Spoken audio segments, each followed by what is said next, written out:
Sa bawat lipad na nasasakyan mo, may mga crew na pang ilang araw nang naka-duty, naka-standby o na-upgrade para lamang masiguradong makakarating ka ng ligtas. Pero paano nga ba namin nalalaman kung saan at kailan kami lilipad bilang cabin crew? Lahat ng impormasyon at opinyon na ibabahagi ko ay base sa personal kong karanasan at hindi ito opisyal na pahayag ng kumpanyang aking kinabibilangan. Ang tawag namin sa schedule namin mga cabin crew ay roster. Isang buwang schedule na nire-release bago matapos ang kasulukuyang buwan. Dito namin malalaman kung kailan kami may flight, naka-standby o may araw ng pahinga. Ito ang blueprint ng bawat buwan namin. Ang bawat biyahe ay may tinatawag na sector o mas kilala sa tawag na leg. Isang leg ang katumbas ng isang biyahe mula point A papuntang point B.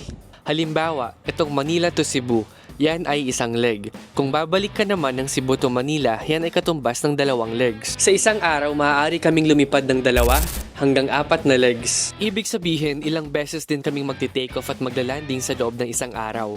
At sa bawat leg, may boarding, deplaning, security sweep at may serbisyong kailangang ibigay. Meron rin kaming tinatawag na ground stop. Hindi kami bumababa ng eroplano. Magpapalabas lang ng pasahero, may quick cleaning at boarding, tapos lilipad na ulit papunta sa susunod na destinasyon.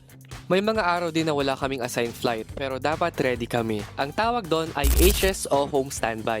Dapat naka-ready ka sa bahay dahil pwede kang tawagan anytime para pumasok. Meron din namang AS o airport standby. Naka-uniform ka, nasa lounge ka lang, nag-aantay kung sakaling may kailangang palitan o extra crew. Kung ang flight naman ay patungong malayo o masyadong late ang dating, usually may layover kami. Pwede itong 24, 48 o 72 hours. Depende pa rin to sa ruta. Sa layover, nagkakaroon kami ng chance magpahinga, mamasyal o minsan matulog lang ng buong araw. Ang buhay ng cabin crew hindi laging lamoroso.